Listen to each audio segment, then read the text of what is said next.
Welcome back. Puneet, can you tell us about the available modern technology options for mobile banking? Yeah, sure. All the options which we have talked about till now, are options where the user does not need to have internet and a smartphone to use. Now, modern technology has actually enabled us to use more safer and more secure systems to do mobile and internet banking. Foremost of these options are UPI, Unified Payment Interface, and wallets. So these options are actually usable on smartphones where you have the facility of using internet, and via these two options you can do very simple and fast and quick transactions via your mobile phone. Mudit, how do I start using UPI?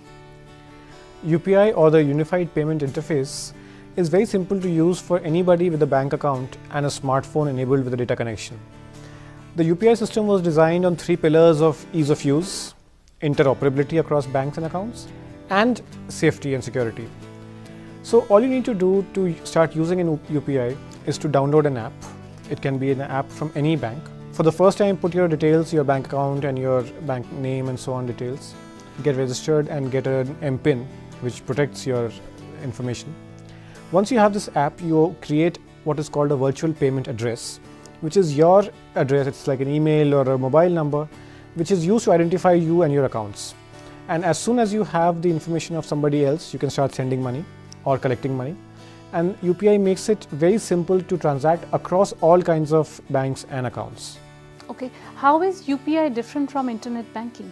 When you use internet banking to send money, you need to know the other person's bank account number. You need to know their bank's address and their bank's IFSC code. And these three pieces of information are critical to get the amount transferred. UPI combines all this information into one single string, a string of your choice. It could be your name, it could be a mobile number, an email, an Aadhaar number, or a mix of several of these. And this virtual payment address is used as your unique identifier. And all you need to provide somebody else to get money is the single string, the single identifier, and it makes it much easier. Moreover, internet banking used to happen in batches, so you would get your money a few hours or sometimes even a day later. UPI is designed to be real-time, instantaneous. So as soon as I initiate a transaction, the other person gets the money or gets the request to collect money. So this is a new improved system, and it will operate very seamlessly across all kinds of banks and make it easier for people to undertake digital transactions. Just to add to him that all these 5 options of cards, wallets, UPI, Aadhaar enabled payment system and USSD, these are all instantaneous real-time systems. So all these systems perform their transaction real-time. The amount of the debitor and the creditor are transacted simultaneously at the same point of time. Puneet, in case multiple accounts are linked to one virtual payment address, VPA, how does the receiver set which account he wants the money in? Yeah, so there is an option while you register for UPI via your virtual payment address. You can use the same virtual payment address to link multiple of your accounts, and there is an option to set one of your accounts as a default account for receiving payments. So while you are doing a payment, transferring money to somebody else using UPI, you can choose the option of which account from which you want to transfer the money from.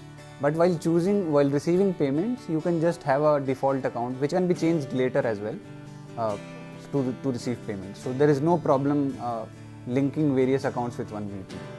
Ruchi, you mentioned wallets as one of the options. So what are e-wallets and how can we use it? Yeah, so just as Puneet also mentioned about e-wallets, if you have a smartphone with the internet facility, then you can use this option of e-wallet. Wallets all of us carry, like a physical wallet wherein you keep your money, either take it from the bank account and keep it physically. So there are a lot of issues with the wallet. It might get stolen or something like that. But with electronic wallets, it's very, very simple. You can download e-wallet, which are issued by a number of banks, public banks such as SBI. SBI has SBI Buddy, Similarly, a lot of private companies have their private wallets also, which you can download. Very simple to download. You go to the Google Play Store or any app installing this thing, and then you download the SBI Buddy, for example. Just you have to register it as a new user, put your mobile single time information, and then your login and your password is created. You just log in through your password, which is very, very secure and a safe system. And then you can do multiple things through that wallet. You can pay money. I can ask a friend to give money. So I can do multiple, I can do my recharge of the phone, I can do my landline recharge, gas payment, travel, if I want to book my tickets online, movie shows, etc. All I can do. And even I can go to a shopkeeper, buy milk, vegetables. So this wallet can be used for various purposes. If, for example, I also want to mention that if I'm stuck somewhere and I don't have money, so what do? I don't have a cash, I don't have any card. In that time, what I can do is, there's an option for ask money. So for example, I can ask my friend Puneet to just transfer the money to my bank account, and it comes within seconds. So, and then that money I can use for my travel or purchases, etc. and it's very, very convenient. That is really useful. But is it possible to make payments from one wallet to another wallet? Yeah, very good question. A lot of viewers have been asking this, that if I have a SBI Buddy and other says that I have wallet of some other bank or some private company, can I do transaction from one wallet to other? So the answer is no right now. If I have a Buddy account, then I can only do Buddy transactions for right now. But yes, there are, in the process, it's in the pipeline where we want to create a single wallet where the different wallets can, talk to each other, and you can pay from one wallet to the other wallet. Puneet, what is the cost of using a wallet, and can we put our money back into the bank account from our wallets? Yeah, so for the first question, there is no cost of using a wallet, and we'll have to distinguish two operations of wallet. One is that where I use the wallet to do an individual to individual transfer. For example, if you have a wallet of the same bank or same private company, I can do a transfer without any charge. And the other transaction which I do is transferring the existing amount of money in my wallet to my bank account, because generally a wallet is generally linked to a bank account. So different banks have their different charges, but all these charges are very nominal. Currently, all the banks are trying to reduce these charges as far as possible. So there is a little bit of charge on moving back your money from wallet to your bank, but still you can do that via using any wallet. Thank you so much for telling us about these 5 options. And I would like to tell all of you here that several people hesitate to use digital payment options. What would you like to tell our viewers to keep themselves and their money secure?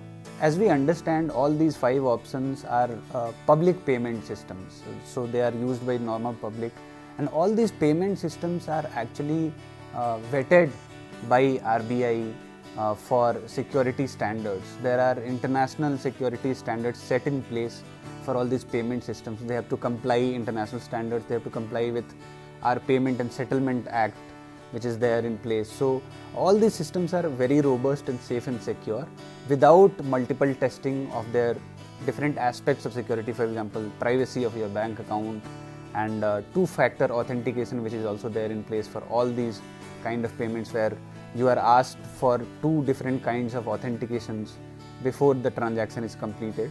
So all these systems are checked and vetted for security, and then only they are launched for public use. So there is no need to worry on the aspect of security of these transactions. So while all these systems are systematically designed for security and there is overall oversight of how the security is undertaken, individuals who are using digital payments also have to be responsible for their own protection. Simple habits like memorizing your PIN number and not writing it down maybe on the card, as very often people do. When you're at an ATM machine, make sure nobody's overlooking your shoulder.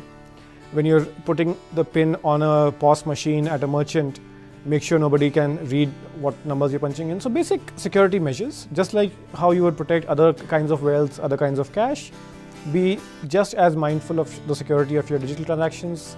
memorize your PIN, don't write them down. Simple steps will keep you safe. Also, when you're using app-based machinery such as UPI or e-wallet, you log in. So you log in with a PIN. So once you log in, just don't forget to log out also. But the systems are very, very secure. They automatically log out, but it's always advisable to just log out your system before. One of the most easiest ways to be alert about your banking transactions is that you should register your mobile phone with the bank. So whatever transaction happens in your bank, you get an SMS via text message, and then it's very useful for a user to understand that whatever transactions have happened, he can get the information if there is any wrongful transaction which has happened. So he can just alert the bank in that case. So it's important that you register your mobile phone to the bank. Right, viewers, you have learned a lot about digital payments here. How easy they are, how secure and how convenient. There are so many advantages of digital payments. You do not need to carry cash at all.